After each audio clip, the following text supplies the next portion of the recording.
بسم اللہ الرحمن الرحیم نحمدہ ونصلی علی رسول الکریم۔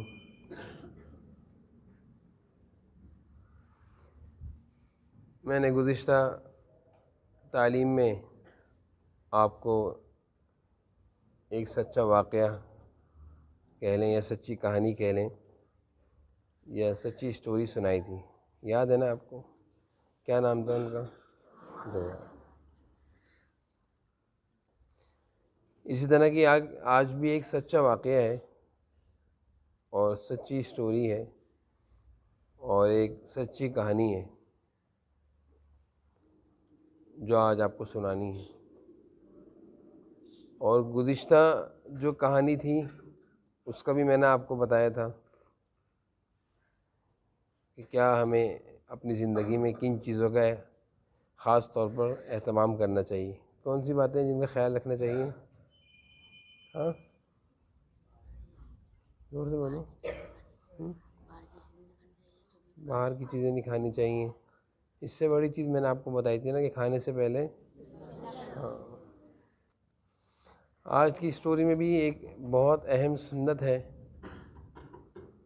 اس کا ذکر ہے اور اسی کے ساتھ آپ کو کہانی بھی انشاءاللہ پوری بیان کریں گے۔ آپ نے دیکھا ہوگا کہ جب ناک میں کوئی چیز پھنس جائے یا بلغم یا کوئی بھی مٹی چلی جائے تو ہم اس کو کیسے نکالتے ہیں؟ چھینک سے۔ کسے نکالتے ہیں؟ چھینک سے۔ چھینکتے ہیں تو وہ چیز کیا ہوتی ہے؟ باہر آ جاتی ہے۔ ایسے ہی ہوتا ہے نا، اللہ نہ کرے ناک میں کوئی چیز چلی جائے، جیسے بہت سارے بچے ہوتے ہیں، چھوٹے بچے جو ہوتے ہیں نا، چھوٹے بچے وہ اپنی ناک میں کوئی بال پھنسا لیتے ہیں، دیکھیں چھوٹی سی بال پھنس گئی، کیسے نکلتی ہے؟ ایک طریقہ تو یہ ہے کہ کوئی چیز ڈالیں تو اس سے تکلیف ہوتی ہے، کوئی چیز ڈال کے نکالیں نا، تنکا ڈالیں یا سوئی سے نکالیں بہرحال۔ اور سب سے آسان طریقہ کیا ہے کہ چھینک آ جائے، زور سے چھینک آئیں گی تو وہ چیز خود ہی باہر آ جائے گی۔ تو اللہ تعالیٰ کا نظام ہے، اللہ تعالیٰ کا نظام ہے۔ ناک گندی ہو جائے تو اس کو سنکتے ہیں تو ناک کیا ہو جاتی ہے؟ صاف ہو جاتی ہے۔ اللہ تعالیٰ نے نظام بنایا ہے۔ تو اس پر ایک واقعہ ہے، سچا واقعہ ہے، سچی اسٹوری ہے کہ ایک صاحب تھے، ان کا نام عابد نام تھا۔ کیا نام تھا ان کا؟ ان کی ناک میں کوئی چیز جا کے پھنس گئی، ان کو نہیں پتا چلا کیا ہو گیا ناک میں، اور پوری رات وہ اس ناک میں اس چیز کے پھنسنے کی وجہ سے پریشان ہو گئے، سوئے نہیں پوری رات۔ پوری رات کروٹیں بدلتے رہے، جاگتے رہے کہ ناک، سانس لینے میں کیا ہو رہا تھا ان کو؟ مسئلہ ہو رہا تھا، پرابلم ہو رہی تھی، پریشانی ہو رہی تھی سانس لینے میں نا، ناک میں کوئی چیز پھنس جائے تو سانس نہیں لیا جاتا۔ تو رات انہوں نے اس طرح کروٹیں بدلتے بدلتے گزاری اور اس کی وجہ سے ان کی ناک بھی بہنے لگ گئی۔ کیا ہو گئی؟ نزلہ بھی شروع ہو گیا، آنکھوں سے ہی پانی بہہ رہا ہے، ناک سے بھی پانی بہہ رہا ہے، اور وہ پریشان پوری رات اسی تکلیف میں رہے۔ کوئی بھی بیماری ہوتی ہے تو انسان کو بیماری سے کیا ہوتی ہے؟ تکلیف ہوتی ہے۔ بیماری سے کیا ہوتی ہے؟ تکلیف۔ اسی لیے جناب نبی کریم صلی اللہ علیہ وسلم نے اللہ تعالیٰ سے دعا کری صحت کی۔ کس چیز کی دعا کری ہے؟ جب آدمی بیمار ہوگا تو اس کے پاس صحت نہیں ہوگی، اور جب صحت اس کے پاس ہوگی تو بیماری، یا تو صحت ہوگی یا دونوں چیزیں ایک ساتھ تو نہیں ہو سکتی نا۔ تو جب تک اللہ تعالیٰ نے ہمیں صحت مند رکھا ہوا ہے، اب میں چل رہا ہوں تو میری ٹانگیں صحیح ہیں نا، جبھی تو میں چل رہا ہوں۔ اور جو بیچارے جن کی ٹانگوں میں درد ہوئے یا ٹانگ میں کوئی مسئلہ ہو جائے، چوٹ لگ جائے، تو وہ چل سکتے ہیں؟ تکلیف میں ہوتے ہیں۔ تو حضور اکرم صلی اللہ علیہ وسلم اپنی دعاؤں میں اللہ تعالیٰ سے دعا کیا کرتے تھے؟ اللہم انی اسألک الصحۃ، اے اللہ مجھے صحت عطا فرما۔ کیا دعا فرماتے تھے؟ ایک جگہ آپ صلی اللہ علیہ وسلم اللہ تعالیٰ سے دعا کر رہے ہیں، اللہم انی اعوذ بک من منکرات الاخلاق والاعمال والاہواء والادواء، اے اللہ میری بیماریوں سے حفاظت فرما، گندی باتوں سے، گندے اخلاق سے میری حفاظت فرما۔ آپ صلی اللہ علیہ وسلم بیماریوں سے پناہ مانگ رہے ہیں، اللہ تعالیٰ سے دعائیں کر رہے ہیں کہ اللہ میری صحت اچھی رہے، میں بیمار نہ پڑوں۔ تو یہ دعا مانگنی چاہیے، اللہ تعالیٰ سے کیا دعا کرنی چاہیے؟ صحت اچھی رہے، ہم بیمار نہ ہوں۔ کیونکہ بیمار ہونے سے صرف یہ نہیں کہ آپ چھٹی کر کے بستر پہ لیٹ جائیں گے، بیمار ہونے سے آپ کی تکلیف بڑھے گی، آپ کی پریشانی بڑھے گی، سارے گھر والے کیا ہو جائیں گے. تو یہ جو عابد صاحب تھے ان کی ناک میں کچھ چلا گیا اور ان کو پتہ نہیں چلا. یہ آفس سے آ رہے تھے اور پوری رات یہ اس ناک کی تکلیف کے سے پریشان رہے، اور ناک سے بھی پانی نزلہ بہنے لگ گیا، آنکھ سے بھی پانی بہنے لگ گیا، اور رات بھر کروٹیں بدلتے رہے. جلدی جلدی انہوں نے انتظار کیا اللہ صبح ہو تو میں کسی ڈاکٹر کے پاس جاؤں، کیونکہ رات کیا ہو تو ڈاکٹر نہیں ملتے. جب صبح ہوئی تو یہ فوری ڈاکٹر کے پاس گئے اور ڈاکٹر صاحب سے انہوں نے جا کر کہا کہ ڈاکٹر صاحب میری ناک میں پتہ نہیں کیا ہو گیا ہے، میں بہت تکلیف میں ہوں، سانس لینے میں مسئلہ ہو رہا ہے، پوری رات میں سویا نہیں ہوں تکلیف کی وجہ سے، آپ کچھ کریں تاکہ یہ تکلیف میری دور ہو جائے. تو ڈاکٹر صاحب نے کہا کہ کوئی ایسے مسئلے کی بات نہیں، ناک کا معائنہ کیا، چیک اپ کیا، دیکھا تو انہوں نے کہا آپ کی ناک میں نا کوئی چیز اندر پھنسی ہوئی ہے اور آپ پریشان نہ ہو، آپ کو میں ایک دوائی دوں گا جس سے کیا آئے گی، چھینک آئے گی. کیا آئے گی اس سے؟ چھینک. کیسے آتی ہے؟ ایسے کر کے جھانکتے نا، اس طرح کی آپ کو زوردار چھینکیں آئیں گی، 3-4 چھینکیں آئیں گی، میں آپ کو دوائی دوں گا. تو انہوں نے کہا ٹھیک ہے ڈاکٹر صاحب آپ جلدی مجھے دوائی دیں تاکہ میری تکلیف دور ہو. اور جناب نبی کریم صلی اللہ علیہ وسلم نے سکھایا ہے کہ جب کسی کو چھینک آئے تو وہ کیا کہے؟ کیا کہے؟ الحمدللہ.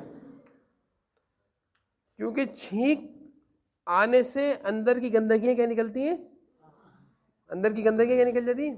اس لیے آپ صلی اللہ علیہ وسلم نے سکھایا کہ الحمدللہ بولو جلدی سے، شکر ہے اللہ ساری گندگیاں نکل گئی باہر.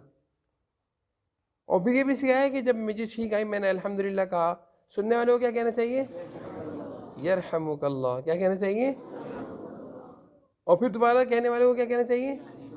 یہدیکم اللہ ویصلح بالکم. بولو یہدیکم اللہ ویصلح بالکم.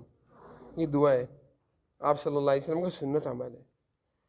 آپ صلی اللہ علیہ وسلم نے اس چھینک کے ذریعے سے جو ہماری گندگیاں اور بیماریاں نکل رہی ہیں اس کے شکرانے میں کہا کہ جب بھی چھینک آئے تو کیا کہا کرو، کیونکہ ہر دفعہ کی چھینک سے تمہارے اندر سے کیا نکلتی ہیں؟ بیماریاں نکلتی ہیں. کیا نکلتی ہیں؟ اس لیے آپ صلی اللہ علیہ وسلم نے سکھایا ہمیں الحمدللہ. آئی بات سمجھ میں؟ ہمیں بات سمجھ آ رہی کہ چھینک پر الحمدللہ کہنا ضروری ہے یا نہیں ہے؟ بولیے سارے. بہت ضروری ہے، چھینک پر الحمدللہ کہنا بہت ضروری ہے. جناب نبی کریم صلی اللہ علیہ وسلم نے سکھایا ہے. ایک بزرگ کے بارے میں آتا ہے، وہ کشتی میں جا رہے تھے تو ان کے برابر میں سے بھی کشتی گزری، جیسے نا ایک گاڑی جا رہی برابر سے ایک گاڑی گزری. تو انہوں نے کیا کہا، جب ان کو کشتی میں بیٹھے ہوئے تھے انہوں نے چھینکی، زور سے چھینک آئی، انہوں نے کہا الحمدللہ. تو برابر والی کشتی سے جو گزرے انہوں نے ان کی چھینک پر کیا سن لیا؟ الحمدللہ سنا. تو انہوں نے جواب میں وہاں سے کیا کہا؟ یرحمک اللہ. کیا کہا؟ انہوں نے فوراً کیا کہا؟ یہدیکم اللہ ویصلح بالکم. کیا کہا؟ اللہ تعالیٰ نے خواب میں ان کو دکھایا کہ تمہارے چھینک پر الحمدللہ یرحمک اللہ کہنے والے کو کہ ہم نے اس عمل کو قبول کر لیا، ہم نے اس عمل کو قبول کر لیا. یرحمک اللہ. دیکھو نا کس طرح کہا کہ ایک گاڑی سے دوسری گاڑی میں، اور الحمدللہ انہوں نے کہا، انہوں نے سننے پر یرحمک اللہ کہہ دیا، اللہ تعالیٰ نے قبول فرما لیا. خوش ہو گئے اللہ تعالیٰ کہ اللہ کا نام لیا ہے، اللہ تعالیٰ نے رحم فرما دیا. تو یہ آپ صلی اللہ علیہ وسلم کا سنت طریقہ ہے. تو ڈاکٹر صاحب نے، یہ جو عابد صاحب تھے، ان کو ایک دوائی دی کہ آپ نے یہ دوائی کھانی ہے، اور اس دوائی سے آپ کو کیا آئے گی؟ چھینکیں آئیں گی. آپ نے گھبرانا نہیں ہے. جیسے ہی چھینک آئے گی آپ کی جو تکلیف ہے وہ دور ہو جائے گی. وہ تکلیف کیا ہو جائے گی؟ میں نے تو یہ بھی سنا ہے ڈاکٹروں سے کہ جب کسی کو چھینک آتی ہے تو یہ صحت کی علامت ہے. یہ کس کی علامت ہے؟ اچھی صحت کی علامت ہے. چھینک کا آنا اچھی صحت کی علامت ہے کہ اس سے اس کی بیماری نکل رہی ہے، صحت اچھی ہوگی. بیماری نہیں کیا اچھی ہوگی؟ صحت اچھی ہوگی. تو انہوں نے عابد صاحب تھے جن کو یہ تکلیف تھی، انہوں نے ڈاکٹر صاحب کے کہنے پر وہ دوائی لی، اور دوائی لے کر وہ دوائی جیسے انہوں نے ناک کی طرف سے لگائی، بہرحال جس طرح بھی ہوئی استعمال کرا دوائی کا. استعمال کرنے کے تھوڑی دیر بعد ان کو چھینکیں آنا شروع ہو گئی. کیا آنا شروع؟ تو اس دوائی سے ان کو زوردار ایک چھینک آئی، جس سے انہوں نے دیکھا کہ ناک سے کوئی چیز نکل کر گر گئی. ناک سے جیسے وہ چیز ناک سے نکلی ان کو سکون ملا. انہوں نے فوراً کیا کہا؟ الحمدللہ. کیا کہا انہوں نے؟ اور انہوں نے اللہ تعالیٰ کا شکر ادا کیا کہ اللہ آپ کا کتنا شکر ہے کہ آپ نے اس چھینک کے ذریعے میرے ناک میں جو چیز پھنسی ہوئی تھی وہ مجھ سے مجھے چھٹکارا دے دیا. وہ چیز باہر نکل گئی اور مجھے کیا مل گیا؟ سکون مل گیا، صحت مل گئی. مجھے کیا مل گیا؟ صحت مل گئی. پھر وہ کہنے لگے عابد صاحب کہ اللہ تعالیٰ کا شکر ہے کہ حضور صلی اللہ علیہ وسلم نے ہمیں یہ سنت سکھائی کہ جب بھی چھینک آئے تو کیا کہو؟ تو انہوں نے فوراً الحمدللہ کہا کہ اللہ آپ کا شکر ہے کہ اس چھینک پر الحمدللہ کہا اور میں اتنی بڑی بیماری سے بچ گیا، اتنی بڑی تکلیف سے. پوری رات جس تکلیف کی وجہ سے وہ پریشان تھے، پوری رات جس تکلیف کی وجہ سے پریشان تھے، چھوٹی سی چھینک سے وہ تکلیف کیا ہو گئی؟ ایک مرتبہ الحمدللہ کہنے سے وہ تکلیف کیا ہو گئی؟ تو یہ ہے حضور اکرم صلی اللہ علیہ وسلم کی جتنی سنتیں ہیں. جیسے میں نے پچھلی دفعہ کی آپ کو اسٹوری میں سنایا تھا نا، بسم اللہ کھانے سے پہلے، اس کی برکت آپ کو بتائی تھی نا کہ ان کے پیٹ کی تکلیف دور ہو گئی تھی نا. پیٹ کی تکلیف کس طرح دور ہوئی تھی؟ بسم اللہ کی برکت سے. کس طرح دور ہوئی تھی بتاؤ؟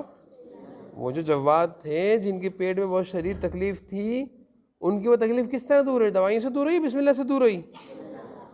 یہ حضور صلی اللہ علیہ وسلم کی سنت کی برکت ہے، آپ صلی اللہ علیہ وسلم کی طریقے کی برکت. اسی طرح یہ عابد صاحب جو بہت بیمار تھے، ان کی اس بیماری اور یہ جو ناک میں جو چیز پھنس گئی، اس کی تکلیف دور کس طرح ہوئی؟ الحمدللہ. کس سے ہوئی؟